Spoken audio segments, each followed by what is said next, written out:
여러분 안녕하세요. 국제이주기구에서 정책 공부를 담당하고 있는 심나리라고 합니다. 반갑습니다. 네, 여러분들을 직접 뵙고 말씀을 나눌 수 있었으면 훨씬 더 좋았을 텐데 이렇게나마 이제 줌으로 뵙게 돼서 조금은 아쉬운 마음이 좀 듭니다. 근데 제가 여러분들 그 에세이를 보면서 굉장히 이주에 대해서 많은 또 고민을 하고 계신 것도 확인을 할 수가 있었고 또 열정도 확인을 할 수가 있었습니다. 네, 그런 고민과 열정에 제가 조금이나마 오늘 강의를 통해서 좀 도움을 드릴 수 있으면 좋겠다라는 희망을 가지고 오늘 이제 말씀을 한번 나눠 보도록 하겠습니다.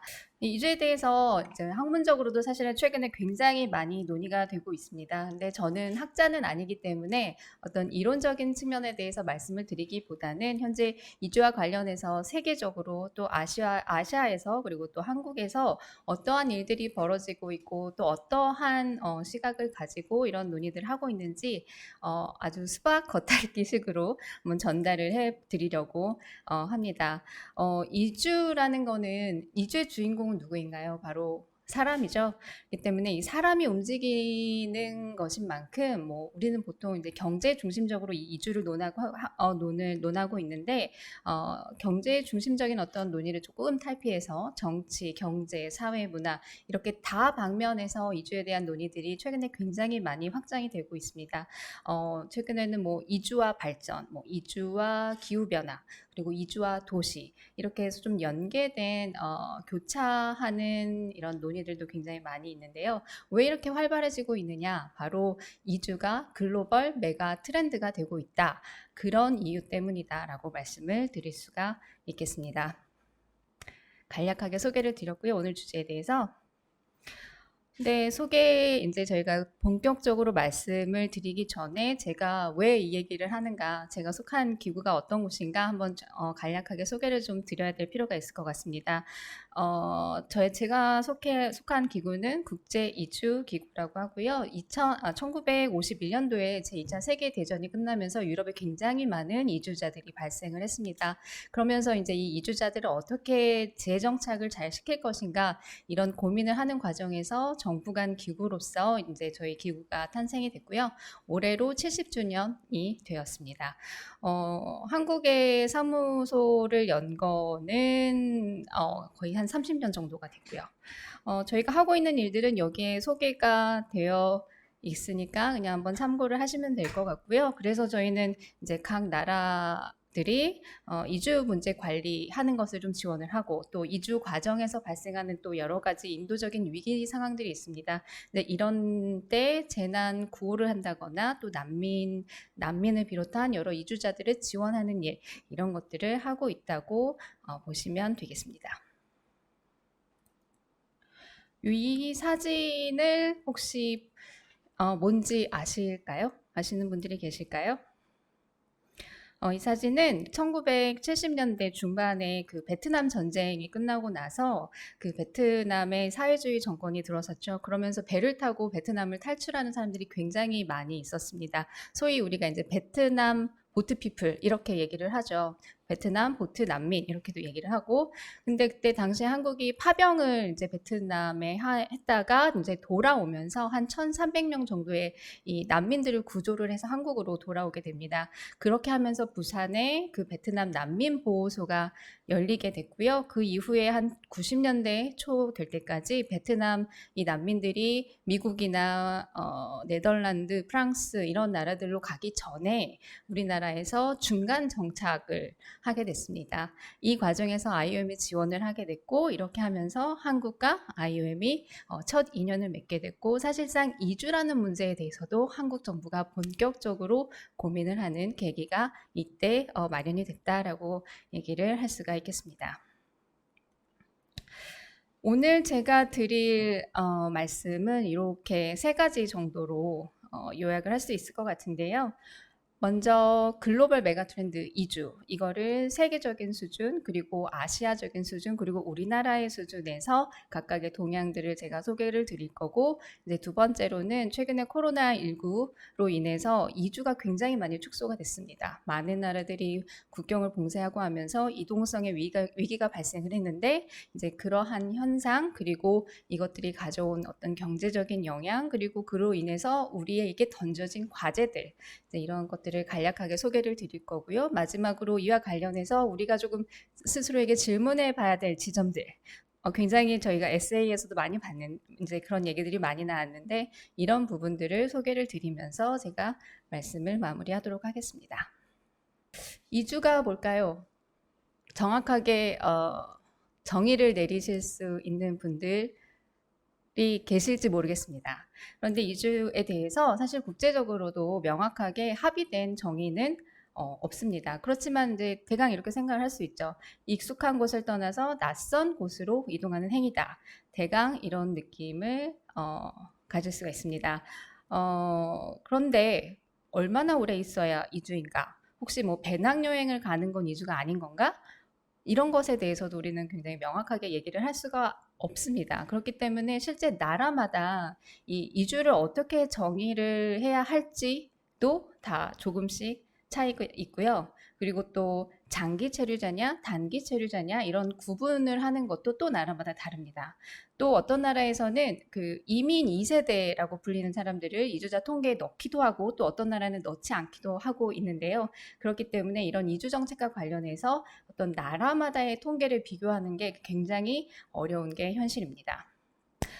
그럼에도 불구하고 우리가 이제 국제사회에서 이주라고 얘기를 할 때는 대부분은 국경을 넘어서 이동을 하는 국제적인 이주를 이제 이주라고 얘기를 하고 있고, 그렇지만 국내 이주도 이주이기 때문에 이 국내 이주에 대해서는 인터널이라는 말을 붙여가지고, 그러니까 꼭 국내라는 말을 넣어서 이렇게 별도로 이렇게 구분을 하고 있습니다.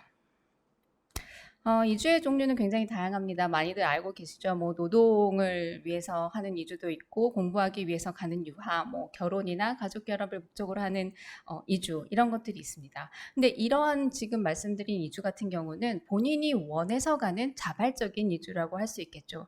그런데 반면에 최근에 우리가 봤던 아프간에서 온 사람들의 케이스라든지 아니면은 그 IT에서 지진이 큰 지진이 나서 미국으로 넘어가는 이런 이주자들 이런 사람들 같은 경우는 본인이 자발적인 의사에 의해서 이주를 하는 게 아니라 어떤 외부 요인의 강제적인 요인에 의해서 간다는 점에서 강제적인 이주에 그러니까 비자발적인 이주 자다라고 이렇게 얘기를 할 수가 있겠습니다. 우리가 흔히 얘기할 때 난민에 해당하는 분들이 이런 비자발적인 이주 혹은 강제적인 이주의 형태에 해당하는 카테고리라고 얘기를 할 수가 있겠고요.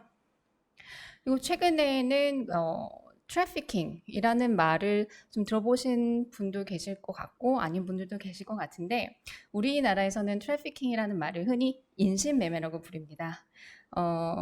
노동을 하기 위해서 이주를 했는데 본인의 뜻과 상관없이 어떤 노동 착취 혹은 성착취 이런 착취를 당하는 상황에 처하게 되는 이런 경우들을 이제 우리는 트래피킹 범죄라고 이제 얘기를 하고 있고요. 이게 사실은 꼭 이주자들한테만 이런 일이 벌어지는 것은 아니지만 이주자들이 어떤 현지의 언어라든지 이런 문화에 굉장히 낯설기 때문에 그 취약성이 굉장히 높고 그래서 이러한 트래피킹 범죄에 많이 노출이 된다는 점에서 저희 IOM을 비롯해서 이런 이주 관련된 활동을 하는 기관들에 대해서는 최근에 이런 트래피킹에 대해서 굉장히 많은 신경을 쓰고 있다라는 점도 함께 소개를 드리겠습니다.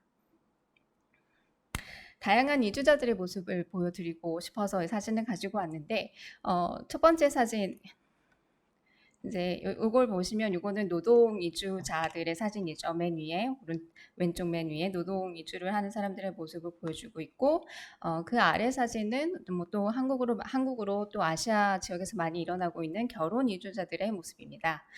중간에 있는 위에 사진은 아프가니스탄 최근에 아프가니스탄에서 이제 한국에 들어온 사람들 그 모습들을 보여드리는 거고 그리고 그 아래 있는 사진 같은 경우는 아프리카에서 그 지중해를 넘어서 유럽으로 이동을 하고 있는 주로 아프리카 사람들의 모습을 보여드리고 있는 것입니다. 아프리카 같은 경우는 분쟁 때문에 혹은 심각한 기아 문제 때문에 그 이주를 한 사람들이 굉장히 많고요. 근데 대부분은 어떤 비정규적인 통로를 통해서 가는 경우들이 많습니다. 그래서 이런 과정에서 그 고무보트를 타고 지중해를 넘다가 물에 빠져서 죽는 경우들이 한 해에 한 10,000명 이상씩 이렇게 발생하고 있기도 합니다. 그 옆에 사진을 보시면 IT 지진 이후에 이제 찍힌 사진입니다. 이렇게 그리고 그 아래 같은 경우는 남태평양 지역 그 투발루라는 나라에서 그 해수면이 급격하게 상승을 하면서 집이 물에 잠긴 이런 사진인데 이렇게 기후 변화로 인해서 앞으로 이주가 굉장히 많아질 거다라고 전문가들은 예상을 하고 있습니다. 사실 이렇게 재난 같은 게 일어났을 때도 사람들이 한 번에 국경을 넘는 게 아니고 국경을 넘기가 사실은 굉장히 어렵죠. 국경을 넘는다라는 건 굉장히 한 사람에게 있어서 굉장히 어마어마한 용기를 필요로 하는 그 결정이기 때문에 대체로는 이러한 재난이나 또 어떤 어려움에 직면했어도 바로 국경을 넘는 게 아니라 그 나라 안에서 다른 지역으로 옮기는 선택을 먼저 하게 되죠. 그렇기 때문에 이러한 그 이주 문제라는 것들이 어떻게 보면은 보통은 굉장히 돈이 필요하면 바로 이주를 할 것처럼 많은 사람들이 생각을 하지만 그렇게 쉽게 결정할 수 있는 것은 아니다라는 그 어떤 무게에 대해서도 우리가 한번 생각을 해봐야 될 것 같습니다. 세계 이주 동향으로 이제 들어가 볼 건데요. 한 해에 이주자가 몇 명이나 발생을 하느냐 이렇게 집계를 해보니까 작년 기준으로 2억 8천만 명 정도가 국경을 넘어서 이동을 했습니다. 전 세계 인구의 한 3.6%가 정도가 되고요. 이 얘기는 100명이 있으면 한 3명에서 4명 정도는 국경을 넘는 이주를 하고 있다. 이제 이런 뜻입니다.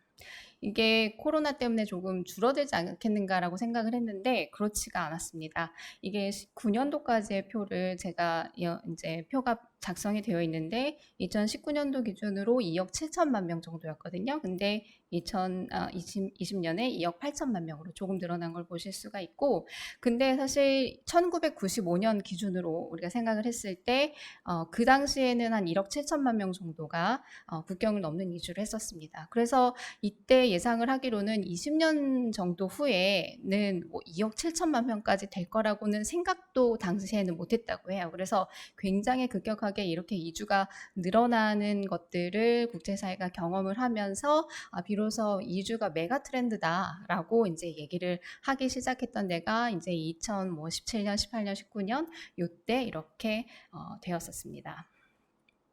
그러면은 국제 이주자들 가운데 이제 아까도 여러 가지 종류의 이주들을 이제 말씀을 드렸는데 그 이주자들 중에 한 70% 이상은 노동을 목적으로 해서 이주를 하고 있습니다. 그 노동을 목적으로 이주를 하고 있고 그러면 그 노동을 목적으로 이주하는 사람들의 나이대가 어떨까요? 여기에 이렇게 보시면 25세에서 29세부터 40세에서 44세까지 사이에 제가 이제 빨간색으로 표시를 해놨는데 요 사이에 해당하는 나이대에 있는 사람들이 가장 많이 이주를 합니다. 그러니까 노동을 목적으로 국경을 넘고 있고 그런 사람들은 대부분 젊고 건강하고 혈기왕성하고 그리고 어떤 생산의 능력이 그러니까 생산성이 가장 높은 나이대에 있는 사람들이 국경을 넘어서 이주를 하고 있는 모습을 여기서 확인을 하실 수가 있습니다.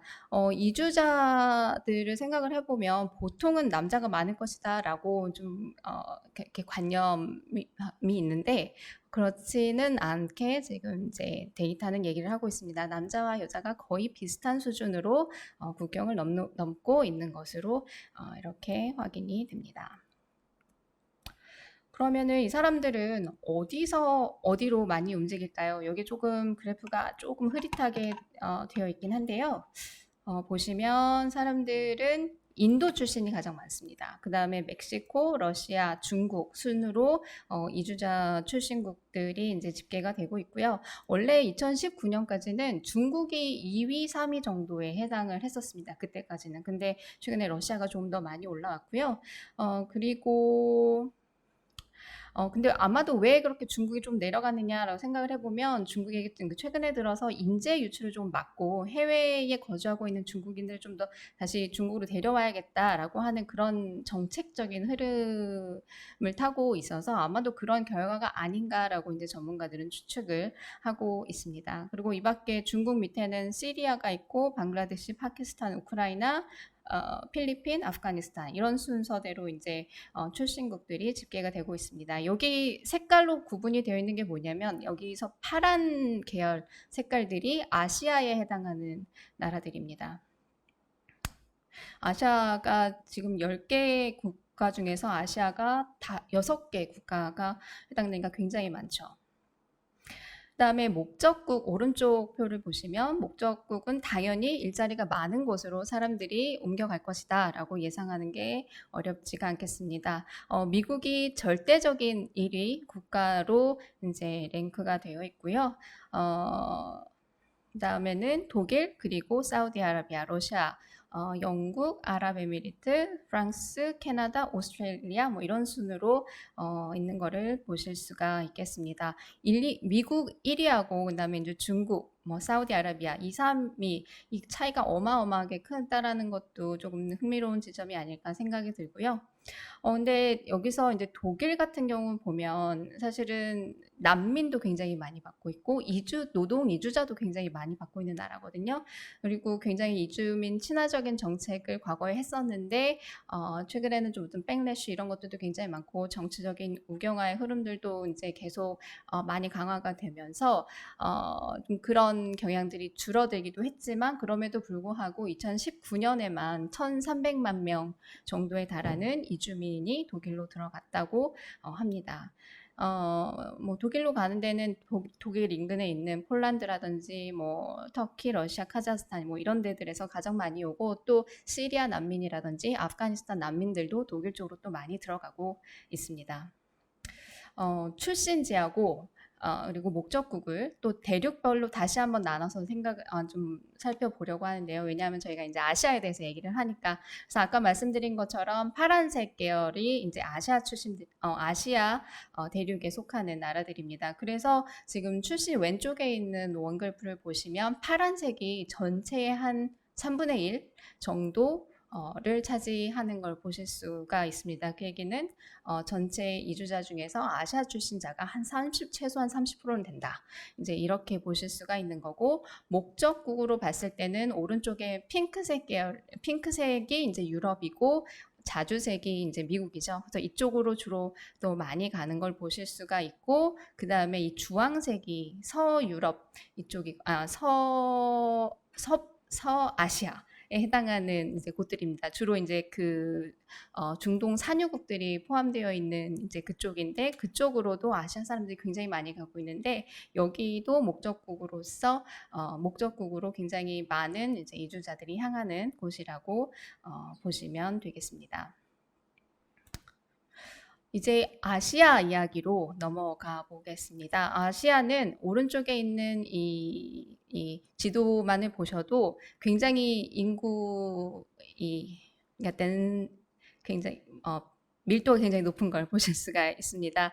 그래서 인구적으로만 봐도 뭐 아시아는 세계 인구의 거의 절반 이상을 차지하고 있기 때문에 이미 중요한 이제 특히 최근에 어떤 글로벌 서플라이 체인이나 이런 것들을 감안했을 때 굉장히 중요한 지역으로 이해가 되고 있는데 그와 사실은 연계해서 어떤 여기서의 어떤 노동 이주도 굉장히 활발하게 아시아 내에서 이루어지고 있는 것들을 확인을 할 수가 있습니다. 그래서 제가 왼쪽에는 어떤 그 아시아 이주의 그 특징을 간략하게만 써놓은 건데요. 일단은 노동 이주, 뭐 전체 이주에서도 노동이 가장 많이 차지하지만 아시아에서는 특히 그 노동 이주자의 비율이 그 평균보다 훨씬 높다라는 점. 그리고 그런데 그 우리가 흔히 글로벌 사우스라고 부르는 그러니까 저개발국에서 저개발국으로 가는 그런 흐름이 또 아시아에서는 많이 있다라는 것도 굉장히 특징적입니다. 사실 돈을 벌기 위해서 간다고 하면은 돈을 잘 벌 수 있는 기회가 많은 그 개발이 잘 많이 되어 있는 선진 국가로 가야 될 것 같지만 아시아에서는 꼭 그렇지는 않다라는 거죠. 그러니까 오히려 그 인근에 있는 나라들 그러니까 조금만 움직여서 여기보다는 조금 더 벌 수 있는 나라들 혹은 비자를 받지 않아도 갈 수 있는 그런 나라들 쉽게 갈 수 있는 나라들로 국경을 넘지만 쉽게 갈 수 있는 나라들로 간다. 이제 이런 특징들이 좀 보이고 있습니다. 저희 에세이에서도 어느 분이 베트남에서 라오스 그리고 뭐 캄보디아, 태국 이런 쪽으로 이동하는 사람들이 많이 확인이 된다라는 얘기를 에세이에서도 써주신 분이 계신데 바로 그 얘기를 여기서 하고 있는 것입니다. 그리고 아까 말씀드린 것처럼 중동에 있는 산유국으로 또 굉장히 많은 동남아, 특히 동남아 노동자 출신의 사람들이 쪽으로 노동 이주를 많이 떠나고 있고요. 근데 이제 이러한 노동 이주자들을 받아들이는 그 아시아의 주요 목적국들을 보면 저숙련 노동자들을 많이 받아들이는데 이 저숙련 노동자들에게 임시적인 거주만 허용을 하는 경향이 굉장히 강하고 장기적인 거주는 사실상 많이 그런 기회들을 많이 주고 있지 않다라는 것도 특징이라고 할 수가 있겠습니다. 그리고 최근에는 계절 이주 노동, 그러니까 특정한 그 시즌 동안에만 이주자들을 받아들이는 계절 이주 노동을 그 어떤 경향도 훨씬 더 강화되고 있다. 이것도 하나의 특징이라고 말씀을 드릴 수가 있겠습니다. 아시아 이주 동향 두 번째로는 이제 전체 이주자들 중에서 8천만 명, 8,500만 명 정도가 이제 아시아에서 오는 이주자인 거죠. 아까 말씀드린 것처럼 한 전체 2억 8천만 중에 한 30%를 조금 넘는 그 수준인데 아까도 말씀드린 것처럼 아시아는 아시아 안에서 이주를 하는 사람이 굉장히 많습니다. 오른쪽 원 그래프를 보시면 각 대륙별로 나눠가지고 각 대륙에서 어떻게 움직이는지를 이제 이 방향으로 이제 그래프를 표시를 한 건데요. 보시면 이 아시아가 이게 올리브 색깔 요 부분이 아시아거든요. 그래서 이 안에서 아시아 안에서 움직이는 게 상당히 많고 아시아에서 다른 대륙으로 가는 이 선은 비교적 작은 것으로 이렇게 보실 수가 있습니다. 그런데 사실 이런 특징은 아시아만 그런 건 아니고 모든 대륙에서 다 그 대륙 지역 안에서 사람들이 더 많이 움직이는 경향이 강하고 굉장히 먼 곳으로 이주를 하는 거는 상대적으로 굉장히 비중이 적다. 이런 거를 확인을 하실 수가 있겠습니다. 왼쪽에 있는 그래프는 보시면 이게 이제 아시아에서 이주가 얼마나 많이 이제 그 활발해지고 있느냐를 보여드리는 건데 이제 90년도하고 2020년도를 비교를 한 것입니다. 그래서 2020년 기준으로 봤을 때는 유럽이 아직은 이주자의 그 수준이 이주자의 규모 수준이 훨씬 더 유럽이 더 높지만 그 기울기로 보시면 30년 전에 비해서 유럽보다는 아시아가 훨씬 더 기울기가 큰 거를 보실 수가 있습니다. 그렇기 때문에 전문가들은 아시아에서 이 이주가 훨씬 더 많이 활발해질 것이다. 지금 이렇게 전망을 하고 있습니다. 이거를 국가별로도 한번 보면요. 아시아에서 단연 필리핀이 가장 많은 이주자들을 내보내고 있습니다. 2019년 기준으로 해서요.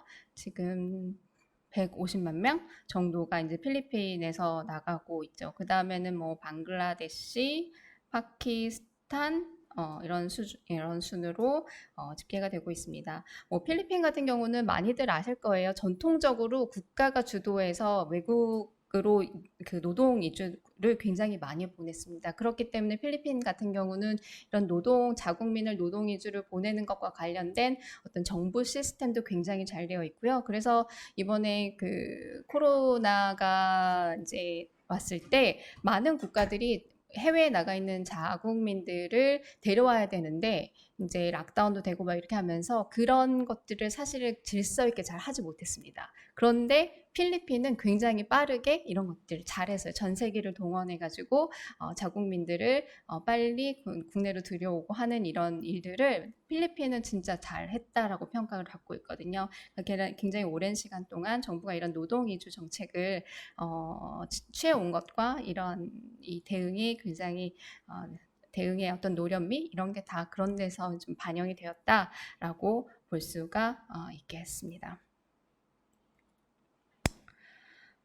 노동 이주가 많은 만큼 이제 돈을 많이 벌 수 있는 대로 사람들이 가야겠죠. 그래서 정말로 이렇게 보시면 고소득 국가로 이주자들이 많이 갑니다. 지금 이렇게 그래프에서 확인이 되는데, 근데 조금 흥미롭게도 이 수준이 고소득 국가로 가는 이 비중이 떨어졌습니다. 2017년도에는 떨어진 걸 보실 수가 있는데 그 이유가 뭐냐면 고소득 국가들에서 저숙련 노동자들에 대한, 그러니까 저개발국 출신의 저숙련 노동자들에 대한 이 내부적 어떤 그 내부인들, 국민들의 반발심들이 계속 높아지면서 점차적으로 장벽을 높여가고 있습니다. 그러니까 최근에 한 5, 6년간 이러한 그 고소득 국가들에서 이러한 장벽들을 높이게 되고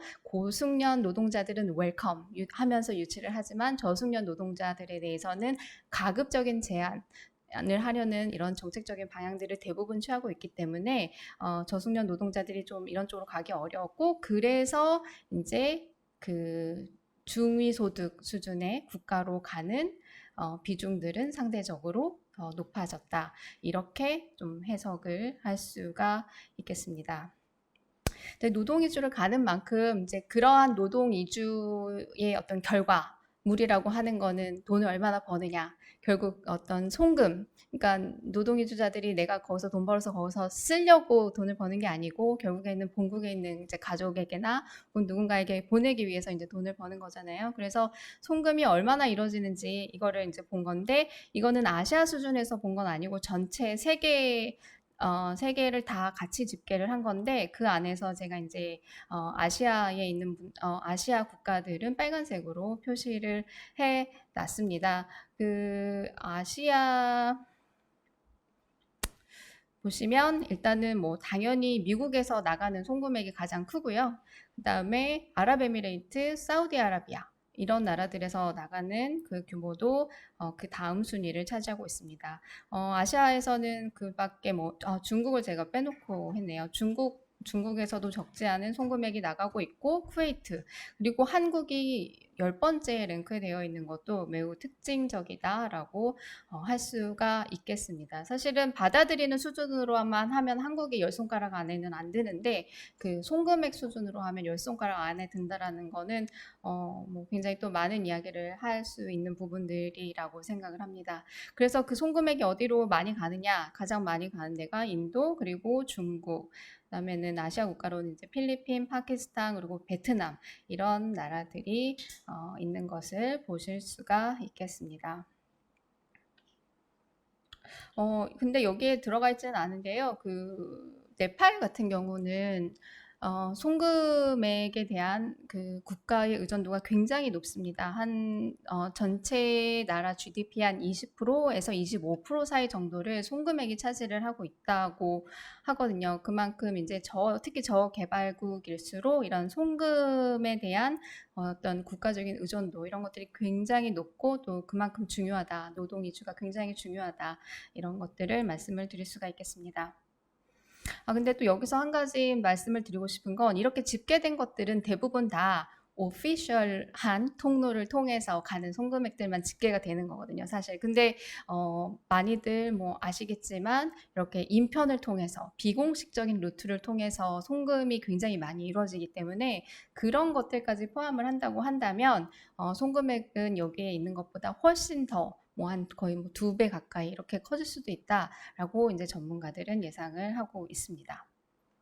아시아로의 송금액이 얼마나 빠르게 성장을 하고 있느냐를 보여주는 그래프인데요. 2019년 기준으로 해서 3천억 달러를 이제 넘어섰고, 2020년은 작년에 이제 코로나 때문에 그 수준이 살짝 떨어지는 것으로 전문가들은 예상을 했는데, 근데 2020년 전반기로만 봤을 때 사실은 이 예상도 틀린 것으로 나왔습니다. 왜냐하면 아까 말씀드린 것처럼 비공식적인 루트로 들어갔던 돈들이 인편으로, 그러니까 락다운이 되면서 인편으로 보낼 수가 없게 되기 때문에 어쩔 수 없이 공식적인 통로로 돈을 보내는 사람들이 많아지게 된 거죠. 그렇게 되면서 이게 전문가들이 예상했던 것과는 달리 오히려 송금액이 크게 집계가 되는, 줄어들지 않은 것으로 집계가 되는 또 그런 아이러니도 이제 발생을 했었습니다. 그래서 이렇게 송금액이 굉장히 크게 늘어나고 있다 보니까 이제 이게 도대체 얼마나 중요한 거야라고 이제 많은 전문가들이 이제 공부를 하고 있고, 이제 그렇게 하면서 이제 그냥 단적으로 비교를 하는 게 외국인 직접 투자 FDI라든지 아니면 공책개발 원조 뭐 ODA 같은 것들하고 비교를 막 해보면 그러한 것들의 각각의 총액보다 송금액이 훨씬 더 크다. 그렇기 때문에 전체 세계 경제에서, 아시아 경제에서 우리가 송금이라는 것에 대해서 조금 더 어떤 정치한 어떤 공부가 필요하다라는 그런 얘기들을 굉장히 많이 하고 있습니다. 아시아 지역 내에서 이주 문제를 특히 이제 송출국 입장에서는 이주가 정말 굉장히 중요한 이슈입니다. 그래서 이 문제를 논의하기 위한 송출국 간의 모임이 또 있습니다. 이게 바로 콜롬보 프로세스라고 하는 것이고요. 사실 이거는 비공식적인 포럼인데 이렇게 모여서 노동 이주를 조금 더 질서 있게 관리를 하고, 노동 이주의 또 편익도 극대화를 하고, 또 노동 이주자 인권 문제에도 좀 잘 대응을 해보자라는 이제 취지에서 이제 출범이 됐고, 현재는 한 12개국 정도가 여기에 지금 회원국으로 있고요. 그리고 또 8개 옵저버국들이 이제 참여를 하고 있습니다. 또 이제 아시아에 있는 노동자들의, 이주 노동자들의 얼굴을 좀 보여드리고 싶은데, 이제 왼쪽에는 캄보디아 출신 노동자들, 농부들의 모습들을 보여드린 거고, 그 다음에 그 아시아 지역에서는 또 어선원들이, 그러니까 배에 타기 위해서, 어업을 하기 위해서 이주를 한 사람들도 굉장히 많거든요. 그래서 이 어선원들의 모습 또 이제 위에 보여드리는 거고, 또 그다음에 아래는 이제 가사 노동자의 모습을 또 보여드리는 겁니다. 사실 이 아래에 있는 그 어린 소녀, 가사 노동을 하고 있는 어린 소녀의 모습은 최근에 뉴욕타임즈에 나왔던 어떤 그 모습인데, 이게 왜 보도가 됐냐면 이 어린 소녀가 중동에서, 지금 중동 지역에서 일을 하고 있는데 틱톡에다가 자신의 그 일상을 계속 올리는 거죠. 그렇게 하면서 얼마나 내가 힘들게 거의 노동착취 수준의 일을 하고 있으며, 또 때때로는 이 주인이라고 해야 되나요? 그 호스트가 또 성희롱도 하고 뭐 이런 부분들까지도 이제 이런 얘기들을 하는 것들을 보면서 틱톡을 통해서 바깥 세상의 사람들하고 이제 소통을 이제 하는 거죠. 그렇게 하면서 응원도 받고, 이제 이런 것들을 굉장히 조금 이주와 관련해서 우리 IT, 모바일, 뭐 테크놀로지 이런 것들의 역할에 대한 이제 논의들이 조금 더 많이 필요하다라는 일단 어떤 주장을 뒷받침하는 것으로서 이제 기사가 이런 내용들을 또 다루기도 했었습니다.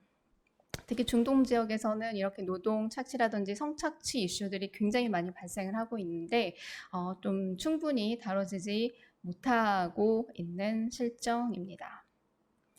그다음에 이 사진은 왼쪽은 방글라데시에 있는 그 로힝야 난민 캠프의 모습입니다. 에세이에서도 난민에 대한 얘기들을 좀 많이 지적을 해 주셨어요.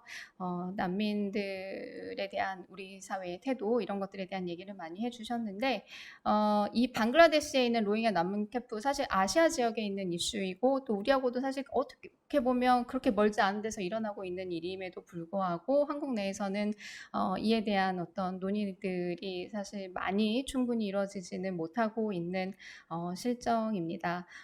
난민 문제 얘기하면은 유럽에서 주로 많이 다루어지고 있다고 생각을 하는데 굉장히 아이러니하게도 뭐 시리아라든지 아프가니스탄 그리고 방글라데시 이 모든 난민 이슈의 출발 지점이 아시아라는 것도 조금 재미있는 현상이 아닌가라고 생각이 듭니다. 오른쪽은 이 방글라데시의 이 난민 캠프 사람들과 관련된 어떤 기사예요. 이게 한 작년쯤에 나왔던 건데 이 캠프에 굉장히 오래 있게 되죠. 이제 세계 최대의 이 캠프, 난민 캠프에서 오랜 시간 지내는데 사실은 미래에 대한 꿈을 꿀 수 없는 상황들에 처해 있죠. 뭐 교육도 잘 못 받고 뭐 취업하기도 어렵고 그렇다 보니까 여기를 떠나고 싶어하는 유혹들이 굉장히 많고 앞서 말씀드린 것처럼 이 트래피킹 범죄 조직들에서 이런 사람들한테 접근을 해서 일자리를 줄게 이렇게 해서 뭐 돈도 받고 합니다. 그래서 배에 태운 다음에 일자리를 얻을 수 있는 곳으로 갈 거라고 생각을 했지만 이 사람들이 배에 타고 난 뒤에 이 범죄자들이 돈을 더 내라 해가지고 돈을 더 내지 못한 채로 7개월 동안 이 배 위에서 지내게 된 거예요. 근데 어느 나라에서도 이 사람들을 받아주지 않았는데 이게 이제 7개월 계속 이제 바다 위에 떠 있다가 결국에는 인도네시아에서 어떤 그 NGO 레스큐 워커스들이 이제 힘을 써가지고 이제 정박을 할 수가 있게 되었는데 그 당시에 이제 그 가디언이 이거를 보도를 할 때 보면은 한 300여 명 정도의 로힝야 난민들이 여기에 있었는데 뭐 한 3분의 2 정도가 여성이나 아이들이라고 했는데요. 이 사람들이 입은 옷들을 다 태워버려야 될 정도로 굉장히 악취가 심했다. 이제 이런 얘기들이 이제 당시에 보도가 됐었습니다. 그래서 뭐 이런 상황들에 이제 난민들이 노출되고 있고 또 이러한 일들이 이제 어떤 범죄와 관련돼서 이런 일들이 벌어지고 있지만 사실은 한국에서는 이런 얘기들을 듣기가 그렇게 쉽지는 않은 그래서 좀 소개를 해드리고 싶었습니다. 이제 한국 이주 동향으로 넘어가겠습니다. 한국에서 해외로 가는 이주는 오늘 여기서는 다루지는 않을 거고요. 이제 한국으로 들어오는 이주만 다룰 건데 지금 2020년 기준으로 우리나라에 이제 체류하고 있는 외국인이 한 203만 정도가 됩니다. 원래는 코로나 이전까지는 한 250만 정도가 돼서 전체 인구의 한 5%에 육박했거든요. 그리고 이제 학자들은 인구의 한 5% 정도가 되면 여기는 명실상부한 다문화 국가다 이렇게 이제 규정을 하는데 사실 우리가 이제 숫자가 많이 줄어들면서 그럼 우린 다문화 국가가 이제 아닌 건가라는 또 이제 이런 생각을 하게 됩니다. 그러니까 그래서 이제 203만의 체류 외국인 중에서 그 구성을 보면 일단은 외국 국적 동포가 가장 많습니다. 그러니까 한 81만 정도가 되고 이 중에 한 80%가 이제 중국 국적인 동포들이고요. 그다음에 단순 기능 인력, 뭐 우리가 흔히 이제 고용 허가제로 들어오는 사람들을 비롯한 이제 단순 기능 인력이 한 41만 정도가 되고 결혼 이주자가 한 16만, 17만 정도가 됩니다. 결혼 이주자 같은 경우는 2000년대 초반에 굉장히 빠르게 늘어났는데 이제 2015년 이때부터 정부에서도 여러 가지 뭐 브로커들과 관련해서 여러 가지 좋지 않은 이슈들이 많이 발생을 하면서 규제가 굉장히 심해져서 이 결혼 이주자의 숫자도 상당히 조금 늘어나는 수준이 정체된 그런 상황입니다. 그리고 뭐 유학생, 전문 인력, 미등록자가 한 40만 정도가 되거든요. 그러니까 사실 단순 기능 인력 거의 비슷한 수준으로 지금 미등록인 상태로 한국에 머무르고 있고 사실 이 미등록자들은 대부분은 우리나라에서 일을 하기 위해서 미등록시킨 상태로 머무르고 있다라고 봐도 무방할 것 같습니다. 체류 외국인들 가운데 이제 연령별로 비중을 조금 보면요. 아까도 이제 말씀드렸지만 20세에서 49세 사이에 생산 가능성이 가장 높은 연령대에서 이 외국인들의 비중이 높은 걸 보실 수가 있습니다. 왼쪽이 우리 국민이고요. 오른쪽이 이제 외국인인데, 오른쪽이 외국인이고 왼쪽이 국민인데, 이 외국인들이 훨씬 이 나이대에서 비중이 높은 걸 보실 수가 있습니다. 그리고 이 외국인들은 제조업, 그리고 뭐 건설업, 농업업, 축산업, 그리고 일부 건설 폐기물 처리와 같은 이런 서비스업, 이런 데에 제한적으로만 이제 근무를 할 수가 있습니다. 이주와 관련해서 한국이 아시아에서 어느 정도 위치에 있는가를 조금 살펴보려고 하는데요. 그 아시아 출신 이주자들이 가는 OECD 국가, 그러니까 OECD 국가라고 하면 우리 흔히 이제 선진국 클럽이라고 얘기를 하잖아요. 그래서 OECD 국가만 늘어놓고 아시아 출신들이 이제 가장 많이 가는 데가 어디냐를 봤더니 2018년도에는 한국이 첫 번째 국가였습니다.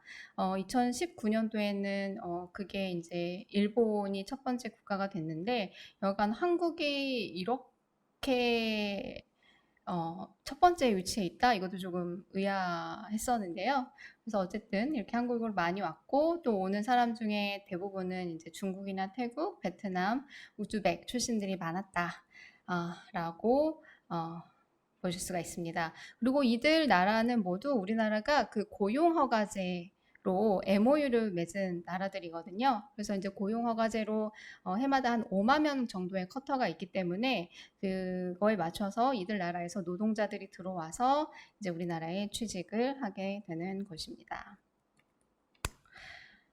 이 지도는 제가 이제 고용 허가제 16개 국가인데요. MOU를 맺은 국가 16개인데 그 나라들을 표시를 한번 해봤습니다. 이렇게 많이 우리나라가 아시아 전역에 걸쳐서 우리나라를 향해서 오는 노동자들이 많이 있는 거고요. 사실은 우리나라를 향해서 오는 것만 표시해서 그렇지 이 각각의 또 나라들 간의 연결까지도 여기다 표시를 한다면 정말 어마어마한 이 연결성을 우리가 확인할 수 있지 않을까 생각을 합니다.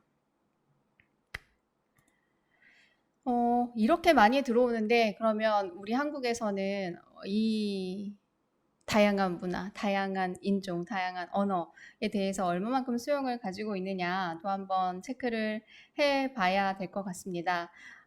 사실 낯선 대상에 대해서 접촉을 좀 많이 하면 할수록 이제 심리적인 거리감도 좁아진다고 하는데, 근데 우리의 어떤 심리적인 거리감은 사실 시간이 갈수록 더 나빠지고 있다라는 조사 결과가 이렇게 나오고 있습니다. 여기 보시면 이제 2010년부터 15년, 20년, 그래서 5년 주기로 이 한국인의 정체성에 대해서 조사를 하는 건데, 여기서 보면 다문화 수용상과 관련해서 4점 척도로 물어봤을 때, 뭐 이탈 주민, 이주 노동자, 결혼 이민자, 국제 결혼, 가정 자녀, 중국 동포에 대해서 얼마만큼 친밀도를 느끼냐라고 했는데, 그 5년 주기로 다 계속 떨어지고 있는 걸 보실 수가 있습니다. 근데 또 더 눈에 띄는 거는 이 중에서도 이주 노동자에 대해서는 친밀감 자체가 다른 그룹들에 비해서 현저히 낮고 또 그거 뭐 마찬가지로 계속 떨어지고 있다라는 점,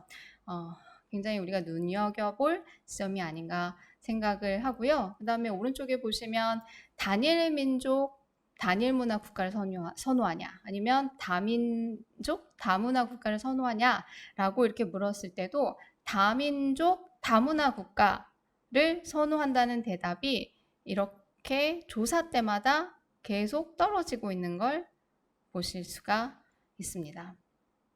그리고 이 조사 말고도 사실 4년 주기로 이제 여러 국가들을 대상으로 세계 가치관 조사라는 거를 또 하는 데가 있는데, 거기서 이런 질문이 있습니다. 이주자, 외국인 노동자를 당신의 이웃으로 두고 싶지 않나요? 이렇게 물어보면 한국에서는 그렇다라고 대답한 사람이 한 22% 정도에 해당하는 것으로 2017년에서 2020년 조사에서 그렇게 나왔습니다. 이거를 미국 같은 경우는 한 8% 정도가 그렇다고 대답을 하고요. 독일 같은 경우는 한 4% 정도가 그렇다고 대답을 하는데 우리나라는 22%가 그렇게 대답을 했다고 합니다. 국내 이슈도 소개를 해드리고 싶은데 이제 어선원의 노동 착취 문제는 뭐 여러 이주인권 연구자들이라든지 이제 활동가들한테 계속된 이제 좀 숙제라고 할 수가 있겠습니다. 우리나라 이제 연근에서 일하는 그 선원의 한 20% 그리고 원양 어선을 타는 선원에서는 한 50% 가량이 외국인 노동자들로 채워지고 있는데 이 사람들이 하루에 뭐 18시간, 9시간 정도 이제 노동을 하고 있다고 하고요. 근데 이제 여기에 나온 이 기사 같은 경우는 이제 어선원들한테 생수도 주지 않고 한국 사람들은 생수 마시면서 외국인들한테는 생수도 주지 않고 이 바닷물을 정수기에 걸러서 준다거나 뭐 이렇게 했는데 심지어 이제 죽었을 때 수장을 하는 거를 이제 동영상으로 찍어가지고 이게 이제 방송국에 제보가 되면서 이게 굉장히 크게 논란이 됐었던 케이스입니다.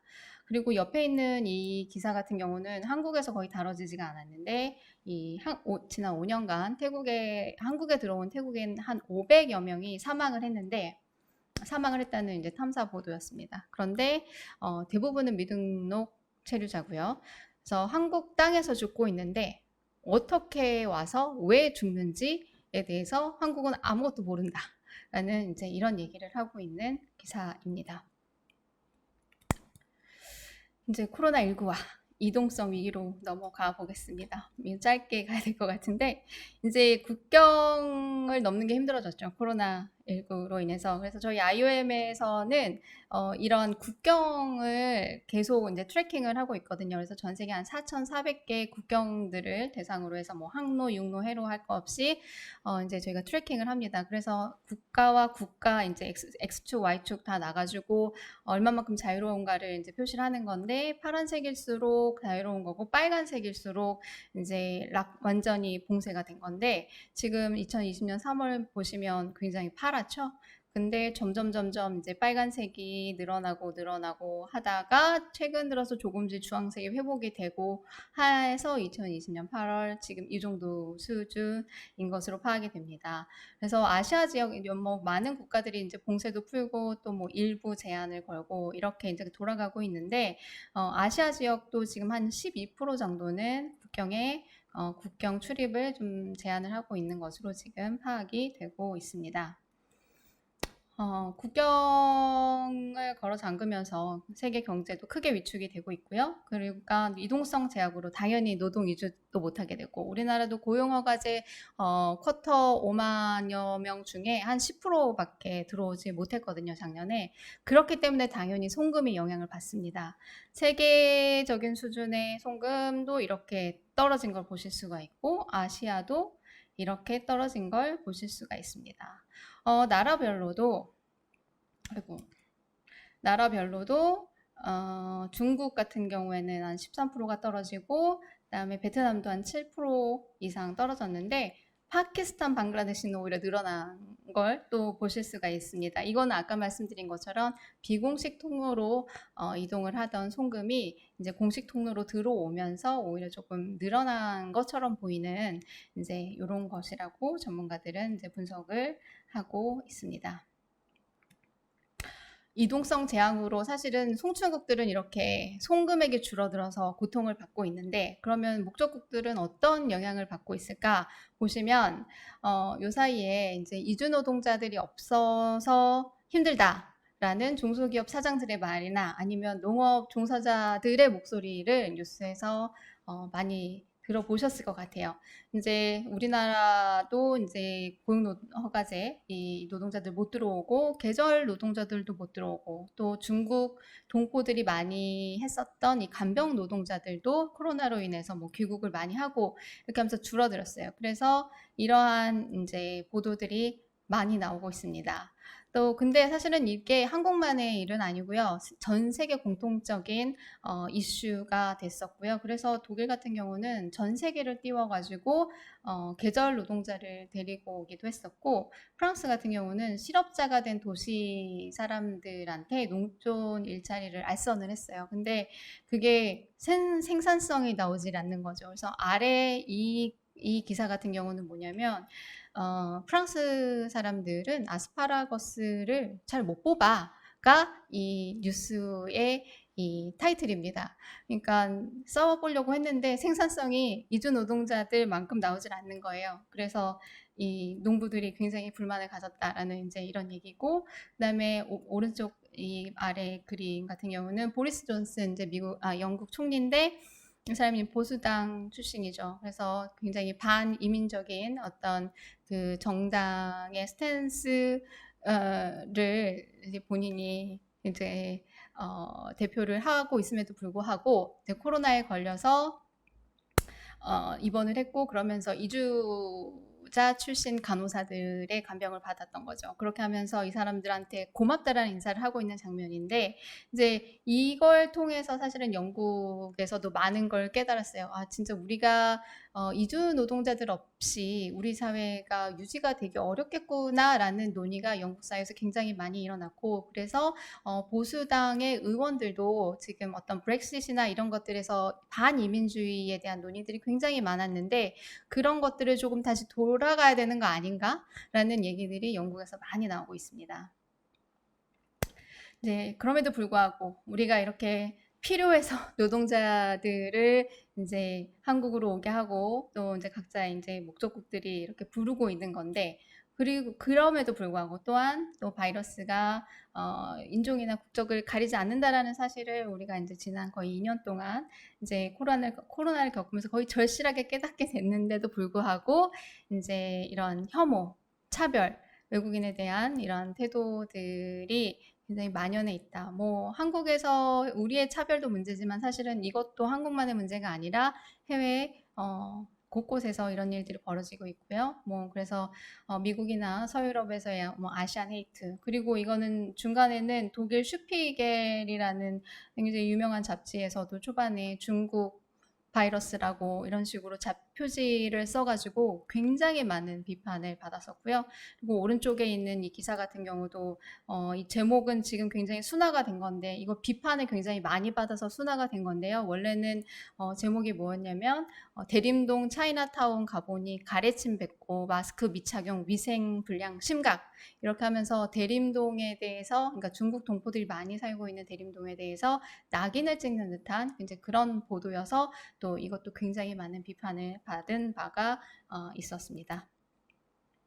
이렇게 이주 문제를 두고 굉장히 많은 상반된 입장들이 있는 것들을 제가 이제 뉴스 헤드라인들만 가져왔는데 한번 보시면 될 것 같고요. 그래서 이제 저는 이제 여러 가지 이런 얘기들을 이제 나누면서 저희가 토론해야 할 거리들이 굉장히 많이 있다라고 생각이 들었습니다. 그래서 제가 이제 토론의 주제들을 한 크게 3가지로 이제 카테고라이즈를 했는데, 일단은 인구구조 위기에 대안으로서의 이주, 정말 이건 맞는가? 그래서 이제 제가 참고 자료로도 드렸는데, 한국은 과연 이주자가 적은 게 문제인가 많은 게 문제인가에 대해서도 한번 생각해 볼 필요가 있는 것 같고요. 그다음에 이주자를 받아들이는 게 정말 우리가 마주하고 있는 저출산 고령화에 따른 인구 위기에 대안이 될 수 있을까에 대해서도 우리가 한번 생각을 해볼 필요가 있을 것 같습니다. 그리고 고숙련 이주자를 적극 받아들이고 저숙련 이주자에 대해서는 어떤 제한적인 정책을 취하는 한국 정부, 그리고 대다수의 선진국들의 정책 기조는 그대로 유지가 되어야 하는 건가에 대해서도 우리가 한번 생각을 해보면 어떨까라고 해서 이런 질문들을 조금 던져보고 싶고요. 그 다음에 2번째로는 이주자의 기여와 관련해서도 우리가 생각을 해볼 필요가 있을 것 같습니다. 과연 우리 경제에 기여하지 못하는 이주자는 규제해야 하는가?